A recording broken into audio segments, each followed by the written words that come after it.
There are memories that never fade. Even as the years pass, even as my hair turns white, I still remember, as if it were yesterday. I used to be a rough fisherman. I only knew wind, waves, and fishing nets. I wasn't a scholar, far from holy, but he looked at me, as if there was something precious inside me that even I couldn't see. I remember so clearly the first day I met him. He didn't ask me to understand scripture. He didn't ask me to be perfect. He simply said, "Follow me." And I left my nets, left it all, because in that voice was a fire of faith I'd never known before. I saw him touch the untouchable. I heard him speak words that silenced entire crowds. I stood beside him when he raised the dead, and stood still when he wept over human sorrow. He was unlike anyone I had ever known. He did not come to seize power, but to reignite love in hearts that had long grown cold. I once believed he would be king, that we were about to overthrow the regime, that he would lead us to victory. But I didn't realize the victory he spoke of began with a final meal. He took a towel, knelt down, and washed my feet. I was confused, ashamed. A teacher, lowering himself like a servant. He said, "I did not come to be served, but to serve." Then he said something I'll never forget. "This very night, you will deny me." I laughed. I swore I'd die first. I thought I was strong enough to stand with him to the end. But I was wrong. That night, we went with him to a garden called Gethsemane. The moonlight flickered through the olive trees. The air stood still. The wind whispered through the leaves like heaven sighing. He turned to us, eyes full of unspeakable sorrow. "The spirit is willing, but the flesh is weak." Then he walked a few steps further and knelt by an old tree. No one approached. We were paralyzed by fear, by sleep, and by our own frailty. I peeked through heavy lids and saw his shoulders trembling, not from cold, but from the weight of the world. He prayed, not once, not twice, but 3 times he fell before the Father. "Father, if it be possible, take this cup from me, yet not my will, but yours be done." It wasn't just surrender. It was the cry of a soul about to be crushed. An innocent one, voluntarily stepping into the darkest gate to bring light to mankind. His sweat fell like drops of blood onto the very earth he created, now soaking up the tears of its creator. Me? I didn't pray. I slept. While my teacher wrestled with agony no one could understand. In his moment of greatest need, we slept. But he stayed awake. Awake to embrace the suffering. Awake to choose obedience, knowing the cross waited just ahead. Footsteps pierced the silent night. Torches blazed red like blood, flickering against drawn swords. The olive trees whispered like ghosts. And then he came. Judas, the friend I once trusted, the one who shared our bread, our hymns, our mission to proclaim the kingdom. Now he approached, not alone. He brought a mob, swords drawn, faces cold. Judas stepped forward, smiled slightly, and kissed him. But that kiss, it was no longer friendship, no longer reverence. It was a signal, a cold code in the dark, for the enemy to recognize him. My blood boiled. I couldn't take it. I drew my sword and struck the nearest soldier. His ear fell, blood spraying. In my mind, if I die, I'll die protecting him. But he didn't scream, didn't flee, didn't rage. He stepped forward, bent down, touched the wounded soldier, and healed him. I froze. He looked at me, not with anger, not with disappointment, but with a gentleness that cut me deeper than any sword. "Peter, put your sword away. Do you not think I could call on my Father, and he would at once put at my disposal more than 12 legions of angels? But how then would the scriptures be fulfilled? Then I understood. He wasn't being taken. He was choosing this, choosing the path of suffering for us. The torchlight flickered across his face, sweaty but peaceful. As the crowd panicked, he stood like a king entering his triumph, not through might, but through surrender.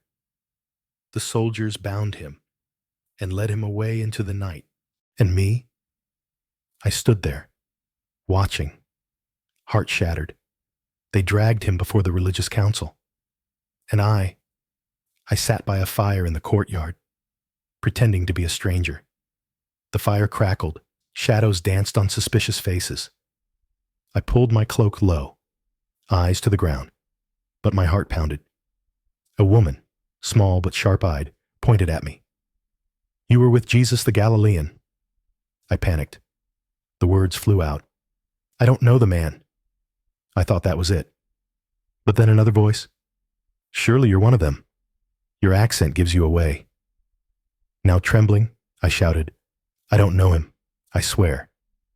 Then a third person said, "I saw you with him in the garden." That broke me. I screamed, "I don't know that man." And at that moment, a rooster crowed. I turned and met his eyes from a distance. He was being led away, bound, bloodied. But those eyes still knew me. No anger, no condemnation, just sorrow, as if he had always known and still loved me.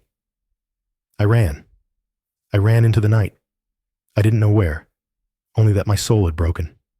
And I wept. Not aloud, but deep, guttural, wordless grief. For my weakness, my broken promise.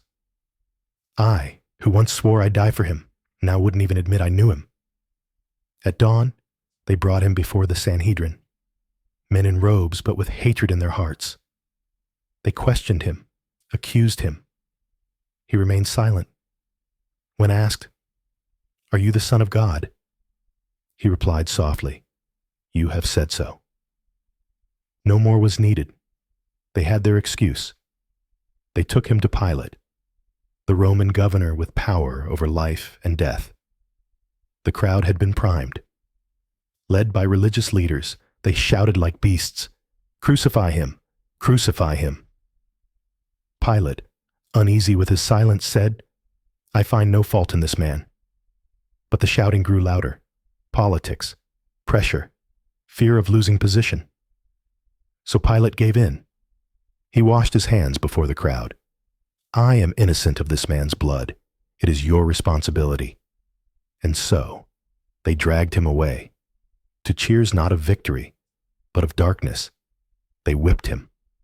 A Roman scourge, laced with bone and metal, tore his flesh. Blood splattered. Every strike, a mockery. Every wound, an insult. They draped him in a scarlet robe, a cruel joke. Pressed a crown, not of gold, but thorns into his brow.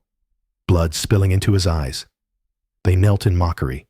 "Hail, King of the Jews!" They spat. They struck. They laughed. Then they laid the cross, rough, splintered, heavy, on his shoulders. He walked toward Golgotha. The streets crowded. Many treated it like theater. But this was no play. It was pain.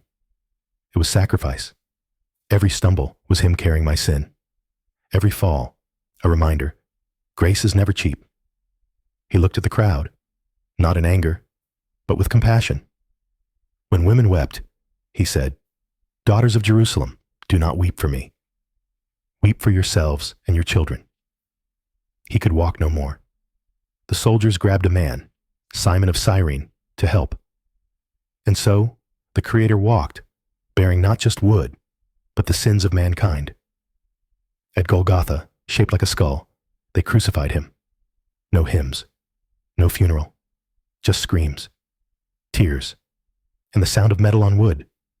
They laid his hands that had healed so many, on the crossbeam. A hammer was raised and struck. The nails pierced flesh and splinters. Each blow pierced my soul. They nailed his feet, Blood soaked the earth, and the ground trembled, as if the earth itself was grieving. They hoisted the cross upright, exposed between sky and earth. But it was not shame. It was a throne of love. He hung there between two thieves. Yet even then, he said, "Father, forgive them, for they know not what they do." One thief turned to him, "Remember me when you come into your kingdom." And he replied, "Truly I say to you, today you will be with me in paradise." Though it was noon, the sky went dark. Even the sun refused to shine. Fear spread. Even soldiers whispered, "Surely this was the Son of God." I stood afar, silent, broken. He looked heavenward and cried, my God, why have you forsaken me?" Not the nails, not the whips, but that separation from his Father, that was the deepest wound. Then, his final breath, "It is finished." He gave up his spirit. The earth shook.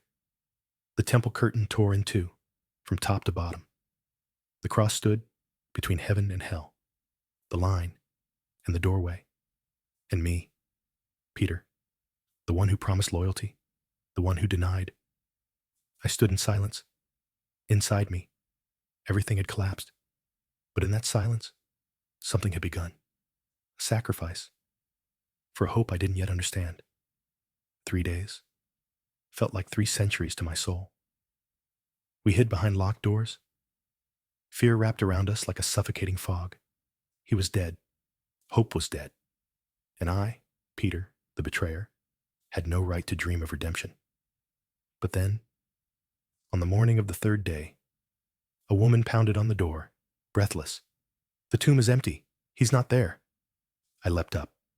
I ran like a madman to the tomb. I saw the grave cloths, neatly folded. No body, no guards, just silence, flooded with light. I didn't understand. Not yet. Until he appeared. Not a ghost, not a vision. He appeared in the room, where we cowered, and said, "Peace be with you." I couldn't believe my eyes. I dropped to my knees. I couldn't bear to meet his gaze. I had denied him. I had failed. But he walked toward me, not with rebuke, but with hands still scarred by nails, eyes soft as morning rain. Days passed. I returned to Galilee, to the old boat, the old nets. I fished again, all night. Nothing. Then, a voice from the shore, "Cast your net on the right side." I obeyed. The net filled to bursting. My heart recognized before my eyes did. It is the Lord. I dove into the sea. I didn't wait. I swam to him. He had already kindled a fire. Bread, fish, warmth, another fire, but not like the fire where I denied him. This fire was grace. After breakfast, he turned to me and asked, "Do you love me?" 3 times. He asked 3 times, one for each denial. Each question pierced me. Each answer healed me. "Yes, Lord, you know I love you," he said. "Feed my sheep." He didn't just forgive me. He restored me. He didn't just rise. He rose inside me, transforming me into something new. From that moment on, I was no longer afraid. I, who once trembled before a servant girl, now stood before thousands and declared, "The Jesus whom you crucified, God has raised him from the dead. He lives. And because he lives, hope lives." His end on the cross was not the end. It was the exclamation point of eternal love. I tell you this story, not so you'll pity him, but so you'll believe, even if you've denied him, failed him, doubted him. His love still finds you, restores you, and calls you forward, because the one who rose will rise in you too. Stand up, proclaim, love, forgive, because this story is now yours. He is risen. Truly, he is risen.